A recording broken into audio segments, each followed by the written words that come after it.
Hello everyone. तो ये part start होता है मिस्टर हाउ से, जो कि आजकल वॉलनट का सीईओ था। उसे कुछ चीज़ें बहुत बॉदर कर रही होती हैं, और वो यही थी कि उसकी कुछ प्रोडक्ट्स ऐसी थी जिनको फ्लफ़ी ने हरा दिया था, और वो बहुत बुरी तरह से मार्केट में पिट गई थी क्योंकि उनके मुकाबले में फ्लफ़ी बेटर प्रोडक्ट्स प्रोड्यूस कर रहे थे। अब वो अपने एम्प्लॉयज़ को बिठाकर उनसे यही क्वेश्चन करता है कि इसकी क्या रीज़न है। उधर म्याओ को आज अपने एक जानने वाले बिजनेसमैन जाओ की तरफ से कॉल आती है। वो उससे कहता है कि मैं तुम्हें अपनी इंगेजमेंट पर इनवाइट करना चाहता हूँ। मज़े की बात ये थी कि वो इंगेजमेंट उसकी जिजी के साथ हो रही थी। अब म्याओ थोड़ा तो परेशान होता है और इसी बारे में वो बाय से भी मशवरा करता है। बाय उससे कहता है कि अगर तुम अपनी एक्स की इंगेजमेंट पर जाने से हेजिटेंट हो तो इसका ये मतलब तो नहीं कि तुम उसके लिए फीलिंग्स रखते हो। लेकिन आगे से म्याओ कहता है कि ऐसा बिल्कुल भी नहीं है और मैं तुम्हें प्रूफ करके दिखाऊंगा। वोंग भी आजकल काफी एक्साइटेड थी। 26 को उसकी बर्थडे थी और उसे लगता था कि म्याओ उसके लिए कुछ ना कुछ सरप्राइज जरूर अरेंज करेगा। लेकिन म्याओ बेचारे को तो उसकी बर्थडे का पता ही नहीं था, बल्कि उसे तो यही पता था कि 26 को जिजी की एंगेजमेंट है। वो उससे कहता है कि हम दोनों को एक पार्टी पर जाना होगा क्योंकि जाओ सॉन्ग ने मुझे इनवाइट किया है। जिजी की और उसकी एंगेजमेंट हो रही है। अकेले जाते हुए उसे अच्छा नहीं लग रहा था, तो अपनी गर्लफ्रेंड को साथ ले जाना चाहता था। अब जब वो लोग वहाँ पहुँचते हैं तो पता चलता है कि रे भी वहाँ पर आया हुआ है, क्योंकि वो भी एक कॉमन फ्रेंड था। लेकिन सबको लग रहा था कि ये पार्टी थोड़ी डिफरेंट लग रही है एंगेजमेंट पार्टी से, क्योंकि यहाँ पर जिजी के पेरेंट्स तो थे लेकिन जाओ सॉन्ग के पेरेंट्स कहीं नजर नहीं आ रहे थे।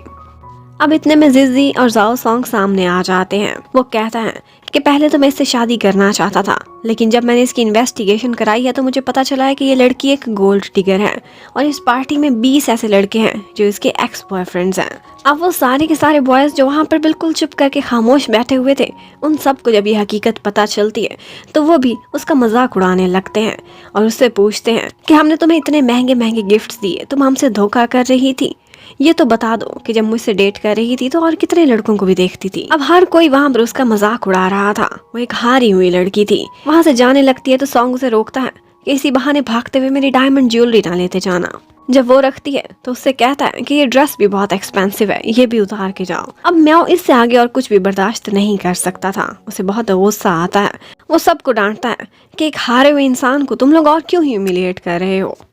वहां से जाते हुए जिजी गिर जाती है तो रे जाता है और उसे संभालता है, जबकि म्याओ सॉन्ग से पूछता है कि तुम्हें ये सब नहीं करना चाहिए था, ये तुम अकेले में भी कर सकते थे।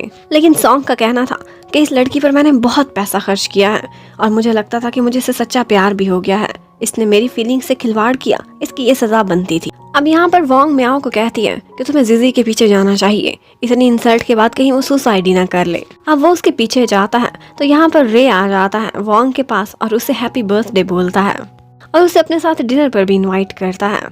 लेकिन वोंग मना कर देती है क्योंकि वो तो अपनी बर्थडे सिर्फ म्याओ के साथ मनाना चाहती थी।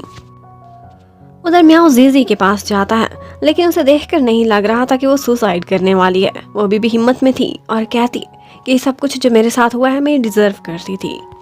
और जब म्याओ वहाँ से जाने वाला होता है तो जिजी पीछे से आती है, उसे हक करके कहती है उस दिन तुमने मुझे प्रपोज किया था, मैंने तुम्हें रिफ्यूज किया था। अच्छा ही हो गया क्योंकि मैं तुम्हें डिजर्व ही नहीं करती। अब ये सुनने के बाद म्याओ वहाँ से चला जाता है। जब उधर वोंग को दिखाते हैं, उसने म्याओ के लिए एक जबरदस्ती नाइटी पहनी हुई थी, लेकिन म्याओ आते आते बहुत लेट हो गया था। इतने में उसे बुके डिलीवर होते हैं। वो खुश हो जाती है कि लगता है म्याओ को मेरी बर्थडे याद है, उसी ने ही भेजे होंगे।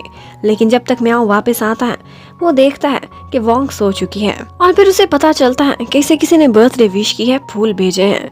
और इसके साथ साथ वो ये भी नोटिस करता है कि उसने नाइटी सेक्सी सी पहनी हुई है। अब उसे ऐसा लगता है कि जैसे उसने रे के साथ शायद समय बिताया होगा। अब वो भी कैट में बदल जाता है और जाकर सोफे पर सो जाता है। जब सुबह वोंग उठती है तो वो जाकर उसे देखती है तो उसे पता चलता है कि उसकी शर्ट पर लिपस्टिक का स्टेन है। ये देखते ही वो भी नेगेटिव सोचने लगती है और कॉफी में बदल गई थी। स्टोर पर भी सारा दिन वो दोनों एक दूसरे से बात नहीं करते, एक दूसरे को अवॉइड करते रहते हैं। और फिर घर जाके भी ऐसा ही होता है, दोनों एक दूसरे से बात नहीं करते। इतने में अचानक से वहाँ पर लाइट चली जाती है और यहाँ पर वोंग को चोट लगती है तो म्याओ खुद को रोक नहीं पाता और उसे आकर संभालता है। अब वो दोनों बाहर जाकर देखते हैं तो पता चलता है कि पूरी बिल्डिंग की ही लाइट गई हुई है। इसके साथ साथ एक आंटी उनको वहाँ पर डरा भी देती है और उनसे डर के वो दोनों लड़े हुए लोग आपस में ही हक कर लेते हैं। अब उन दोनों से ही और बर्दाश्त नहीं हो रहा था तो एक दूसरे को साफ साफ बता देते हैं किस बात पर गुस्से में है और उन दोनों को ही एक दूसरे पर शक हुआ था, इस बात को लेकर वो दोनों काफ़ी देर तक हंसते रहते हैं। म्याओ से कहता है कि मैंने तुम्हारे आईडी कार्ड पर देखा था, तुम्हारी बर्थडे इस महीने की नहीं अगले महीने की थी। तो वोंग कहती है कि वो तो गलती से लिखी गई थी, लेकिन मेरे सारे फ्रेंड्स को पता है कि मेरी बर्थडे 26 को ही होती है। अब म्याओ भी उसे जिजी से लेकर सारी कन्फ्यूजन्स क्लियर कर देता है और वोंग भी बताती है कि मुझे लगा था कि वो बुके तुमने भेजा है। इतने में म्याओ उसके लिए एक गिफ्ट लेकर आता है और उसे दिखाता है कि उसने आर्ट वर्क में वोंग को ही बनाया था। उसने सोचा था कि ये उसे बर्थडे पर गिफ्ट देगा अगले महीने, लेकिन अब बर्थडे तो उसकी अभी की थी तो आज ही दे देता है। अब वो दोनों ही आपस में सुलह कर चुके थे। म्याओ उससे कहता है कि इसके बाद मैं और ये रिलेशनशिप सीक्रेट में नहीं रखना चाहता क्योंकि इससे कन्फ्यूजन्स बढ़ती हैं। अब वो दोनों सोशल मीडिया पर पोस्ट कर देते हैं कि वो एक कपल हैं और अब उनके सारे फ्रेंड्स को, कोलीग्स को, हर किसी को पता चल जाता है। हर कोई उनको बेस्ट विशेस दे रहा होता है। उन्हें और तो कोई परेशानी नहीं थी, अगर थी तो मिस्टर यू की थी। वो दोनों उसके पास जाते हैं और कहते हैं कि हम आपको विश्वास दिलाते हैं कि हमारा रिलेशनशिप आपके बिजनेस पर जरा भी असर नहीं डालेगा। पहले तो वो गुस्सा करने का नाटक करते हैं और उसके बाद उन्हें अपनी ब्लेसिंग्स देते हैं। अब जब वो लोग अपने स्टोर में वापस आते हैं तो सारे फ्रेंड्स वहाँ पर इकट्ठे थे जो उनके लिए एक पार्टी अरेंज करते हैं और वहाँ पर उनको पब्लिकली किस भी करने को कहते हैं।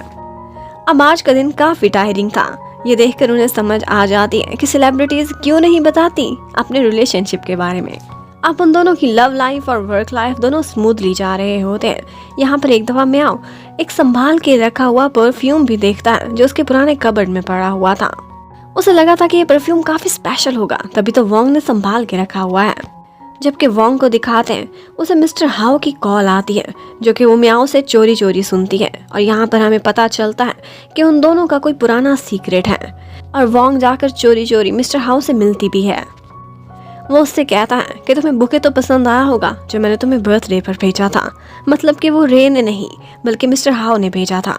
मिस्टर हाओ से ब्लैकमेल कर रहा था कि वो फ्लफी को छोड़ दे, लेकिन वोंग को ये एक्सेप्ट नहीं था। वोंग भी उसे एक शट अप कॉल देकर वहां से चली जाती है। उधर हमें म्याओ को दिखाते हैं वो वही परफ्यूम वोंग को गिफ्ट में देना चाहता था। एक्चुअली उन दोनों को आपस में मिले 100 डेज हो चुके थे और ये डे म्याओ सेलिब्रेट करता है। यहाँ पर वो दोनों ही एक दूसरे को प्यार भरी बातें करते हैं और उसके बाद गिफ्ट्स भी देते हैं। लेकिन जैसे ही म्याओ का गिफ्ट वोंग खोलती है उसे गुस्सा आ जाता है और वो परफ्यूम देखकर वहां से भाग जाती है क्योंकि एक्चुअली उस परफ्यूम से उसकी बुरी यादें जुड़ी हुई थी। अब नेक्स्ट डे म्याओ को कोई ईमेल्स भेजता है और उस ईमेल में हाओ की और वोंग की फोटोज थी जो वो कल मिले थे और इसके साथ साथ उनकी कुछ पुरानी फोटोज भी थी जिसमें वो दोनों काफी क्लोज नजर आ रहे थे। ये देखते ही म्याओ कैट में बदल जाता है और गुस्से में बाय के पास पहुंचता है। बाय उससे मशवरा देता है कि दिल में कोई बात ना रखो, तुम स्ट्रेट फॉरवर्ड जाकर वोंग से बात करो और पूछो वो तुम्हें क्यों धोखे में रख रही है, क्या छुपा रही है। एक्चुअली वोंग पहले मिस्टर हाओ की पुरानी कंपनी में काम किया करती थी। वो वहाँ पर बहुत ज़्यादा बदनाम हो गई थी जिसकी वजह से उसे जॉब से फायर कर दिया गया था। अब जैसे ही वो घर आती है तो देखती है म्याओ के लैपटॉप पर उसकी और हाओ की फोटोज है।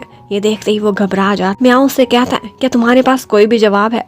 जवाब देने से पहले सोच लेना कि उसके बाद हमारे रिश्ते का क्या बनेगा। अब यहाँ पर वोंग बहुत रोती है और अपनी सारी कहानी उसे सुनाने लगती है। एक्चुअली वो मिस्टर हाओ की कंपनी में पहले डिजाइनर की जॉब किया करती थी। मिस्टर हाओ अक्सर उसके करीब आने की कोशिश करता था और काम के बहाने अक्सर लेट नाइट भी उसे ऑफिस में रोक लिया करता था। एक दफा वो उसे बर्थडे गिफ्ट देता है। वोंग लेने से इनकार करती है तो वो कहता है कि ये तुम्हारे डिजाइन का प्रेजेंट है और उसी दिन वो ओवर टाइम कर रही थी तो वो उसे घर तक ड्रॉप करने के लिए भी जाता है। वो उसे कह रहा था कि आई लव यू, लेकिन वो उसकी बात सुने बगैर अंदर भाग जाती है। अब नेक्स्ट डे मिसेज हाओ ऑफिस में आती है और उसने अपने हस्बैंड के पीछे एक डिटेक्टिव को लगाया हुआ था जिसने वोंग की और हाओ की फोटोज बना ली थी। अब वो सारे ऑफिस के सामने उसे बदनाम करती है और कहती है कि तुम बिल्कुल इसी परफ्यूम की तरह हो जिसे हाओ यूज करके खाली बॉटल की तरह फेंक देगा। और बस इससे ज्यादा और कुछ भी नहीं था। उसके बाद से उसने वहाँ पर जॉब छोड़ दी थी। म्याओ ये सुनते ही उसे हक कर लेता है और उसे तसल्ली देता है कि मुझे तुम पर पूरा विश्वास है, तुमने कुछ भी गलत नहीं किया, ये सिर्फ एक बुरी याद थी और इसी के साथ ही खत्म हो गई है। एक्चुअली हाओ ने ये सब कुछ हमें तोड़ने के लिए किया था, लेकिन जब तक हम दोनों इकट्ठे हैं फ्लफी को कुछ भी नहीं होगा। अब उन दोनों का रिलेशनशिप दोबारा से नॉर्मल हो चुका होता है। वो दोनों ये भी प्लान करते हैं कि स्प्रिंग फेस्टिवल आ रहा है, उससे पहले ही वो कोलाई के साथ अपने स्टोर में एक शो कराना चाहते थे ताकि उनकी पब्लिसिटी बढ़े और ज्यादा सेल्स हों।